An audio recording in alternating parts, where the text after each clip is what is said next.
Hello guys. सो हम अपना banking updates का सेशन जारी रखते हैं। उस दिन मैंने कुछ 5 बैंक्स का अपडेट्स दिया था, तो उसके बाद और भी 5-6 बैंक्स का अपडेट्स आ चुका है, तो मुझे लगा मैं एक और वीडियो बना के आपके बाकी का भी अपडेट दे दूं। तो चालू करते हैं इक्विटस स्मॉल फाइनेंस बैंक से। तो इक्विटस स्मॉल फाइनेंस बैंक अगर आप देखोगे 3 जगह में मेनली उनका मतलब वो उनका नीश है, मतलब या फिर उनका लेंडिंग होता है मेनली 3 जगह में। एक हो गया इनका व्हीकल फाइनेंस, ठीक है, मतलब व्हीकल फाइनेंस मतलब मेजोरिटी वो कमर्शियल व्हीकल सेगमेंट में लोन देते हैं।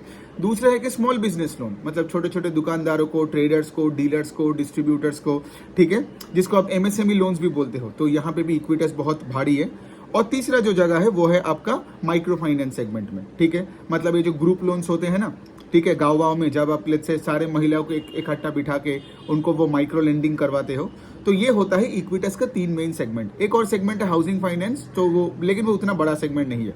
तो इक्विटस का रिजल्ट बहुत ही अच्छा आया है, ठीक है। अब मैं रिजल्ट नहीं बोलूंगा, ये अपडेट है बेसिकली, क्योंकि रिजल्ट आएगा इसी महीने से, ठीक है, जहां पे सारे पैरामीटर्स दिए जाएंगे, मैनेजमेंट कौन कॉल करेंगे। अभी क्या करते हैं ना, बैंक्स थोड़ा अपडेट्स देते हैं, तो इनका अपडेट बहुत अच्छा आया है actually, that's what I should be saying. So advances went up 13% quarter on quarter and 36% YOY। मतलब क्या, ढंग से अपना लोन बुक को बढ़ा रहा है। डिसबर्सल्स का सोचिए, डिसबर्सल मतलब सिर्फ इस क्वार्टर में, जो लास्ट का जो क्वार्टर गया जन फेब मार्च में, उसने डिसबर्सल सिर्फ उन 3 महीने में कितना किया, राइट। और मैं आपको बता सकता हूं disbursals went up 80% on a YOY बेसिस, मतलब एकदम छप्पर फाड़ के लोन दे रहे हैं, ठीक है। और अगर आप डिपॉजिट का भी बात करें, डिपॉजिट का भी इक्विटस का अच्छा है, कॉन्ट्ररी टू से फॉर एग्जांपल सिस्टम में जो हो रहा है कि डिपॉजिट का एक फाइट चल रहा है ना, कि because interest rates have gone up and liquidity का एक क्रंच बन रहा है, लेकिन इक्विटस में उतना दिखाई नहीं दे रहा है। सो 34% YOY में उनका डिपॉजिट्स भी बढ़ा। नाउ इक्विटस में मैं एक बात तो बोल सकता हूं कि इनका बेस बहुत छोटा है, तो वो बेस इफेक्ट के लिए भी डिपॉजिट थोड़ा बड़ा दिख सकता है। But having said that, bank is doing good on all front as per the update.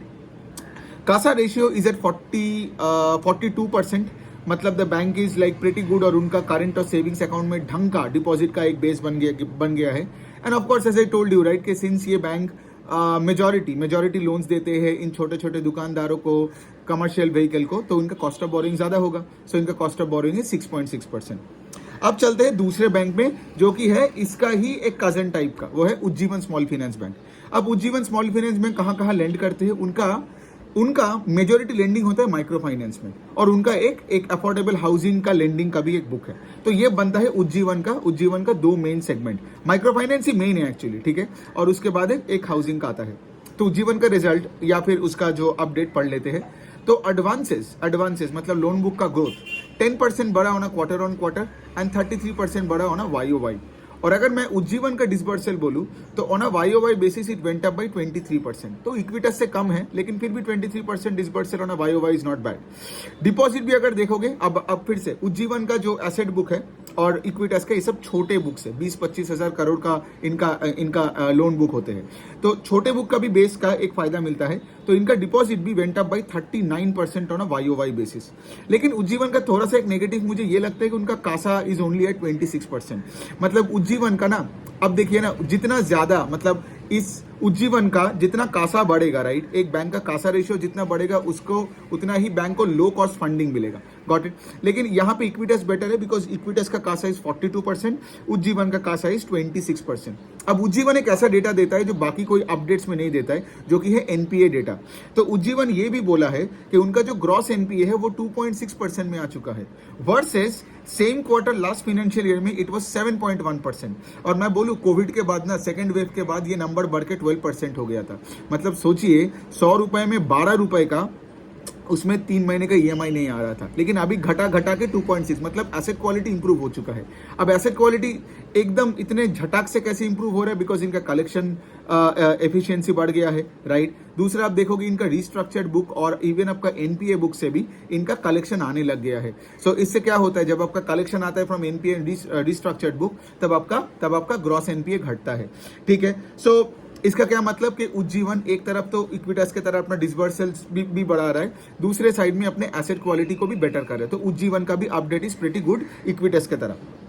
अब हम बात करते हैं बंधन बैंक का तो बहुत ही बुरा हालत हो गया, राइट। कोविड के बाद आसाम का फ्लड आया, एंड आपको पता होगा बंधन बैंक मेजोरिटी वेस्ट बंगाल और आसाम में है, और ईस्ट इंडिया में कोई भी प्रॉब्लम आता है तो बंधन का पिटाई होती है, ठीक है। लेकिन बंधन बैंक का भी मैं एक चीज ऑब्जर्व करके बोल रहा हूँ आपको इस बार कि बंधन बैंक का जो एसेट बुक वो कॉन्ट्रैक्ट कर चुका था, ठीक है। वो कॉन्ट्रैक्ट कर चुका था लास्ट ईयर, बिकॉज इतने प्रॉब्लम्स हुआ था, ठीक है। उनको तो लेंडिंग ही बंद करना पड़ा उस तरह से देखा जाए तो, ठीक है। इतना बैड लोन्स बन गया, इतना प्रोविजन करना पड़ा, लॉस में चला गया ऑलमोस्ट। सो उस जगह से अगर मैं आज देखूं तो बंधन बैंक का एसेट बुक बड़ा है, ठीक है। बड़ा है मतलब लास्ट ईयर में जो घटा था, आई थिंक अभी वो उनका 1 लाख करोड़ के ऊपर है, 1.07 lakh crore is their total advances, right. जबकि लास्ट ईयर में ना वो 99,000 करोड़ से 97,000 करोड़ में आ गया था। सो इसका मतलब क्या, बंधन बैंक भी धीरे धीरे करके इंप्रूव कर रहा है। तो अगर मैं नंबर का बात बोलूं तो एडवांसेज ऑफकोर्स उज्जीवन इक्विटस तरह नहीं है, एडवांसेज ग्रू 9.8% YOY। ये ऑफकोर्स एक और रीजन है कि because of a higher base, right. Bandhan bank का साइज है उज्जीवन या इक्विटस से 5 गुना, राइट। तो उस हायर बेस में 30-40% करना भी थोड़ा डिफिकल्ट बनता है। और डिपॉजिट अगर आप देखोगे 12% बढ़ा है ऑन अ YOY बेसिस, तो बंधन बैंक को भी डिपॉजिट मिल रहा है, ठीक है। और इनका कासा थोड़ा अफेक्ट हुआ है, तो कासा अभी गिर के 39% हो गया है फ्रॉम 46% लास्ट ईयर। बट ये होगा ही, बिकॉज अगर आप देखोगे अभी हाई इंटरेस्ट रेट के जमाने में लोग क्या कर रहे हैं ना, सेविंग्स अकाउंट से पैसा निकाल के टर्म डिपॉजिट में डाल रहे हैं। क्यों? बिकॉज अभी तो इंटरेस्ट रेट्स बढ़ गया है, राइट। अब इंटरेस्ट जब बढ़ता है तो लोग क्या करते हैं, टर्म डिपॉजिट्स और FD उनको ज्यादा अट्रैक्टिव लगता है सेविंग्स और करंट अकाउंट से, ठीक है। तो ये होता है। लेकिन ओवरऑल बंधन बैंक का ये अपडेट देख के मुझे कुछ नेगेटिव कुछ नहीं लगा। मुझे एक चीज अच्छा लगा कि उनका जो एसेट बुक है वो फिर से एक्सपैंड करने लग गया from a phase of contraction. अगला बैंक का हम बात करते हैं वो है कि AU स्मॉल फाइनेंस बैंक का बात करते हैं। तो AU स्मॉल फाइनेंस बैंक भी, ये भी अगर आप देखोगे ना, ये है बंधन बैंक और इक्विटस के बीच वाले बैंक है, ठीक है। 50,000 करोड़ का लोन बुक वाले बैंक है ये, ठीक है। 50, 55, 60,000 करोड़ के आसपास है। और इनका मेन लोन देते हैं वहीं पे, ठीक है। इक्विटस जैसा है ये स्मॉल बिजनेस लोन, जिसको हम MSME लोन्स बोल सकते हैं। और दूसरा है व्हील्स मतलब वही आपका ऑटो लोन्स, मतलब 4 wheeler loan, commercial vehicle loan, tractor loan and वो सब। तो small finance loans, I mean small banking loan, sorry, so SBL small banking loan, wheels हो गया। और एक उनका थर्ड सेगमेंट है वो है कि आपका commercial banking and home loan, ठीक है। तो ये चारों सेगमेंट में है। अब उनका रिजल्ट भी मतलब उनका अपडेट ही ढंग का ही आया है कि उनका एसेट मतलब advances they grew by 26% on a YOY basis and the deposits grew by 32% on a YOY basis।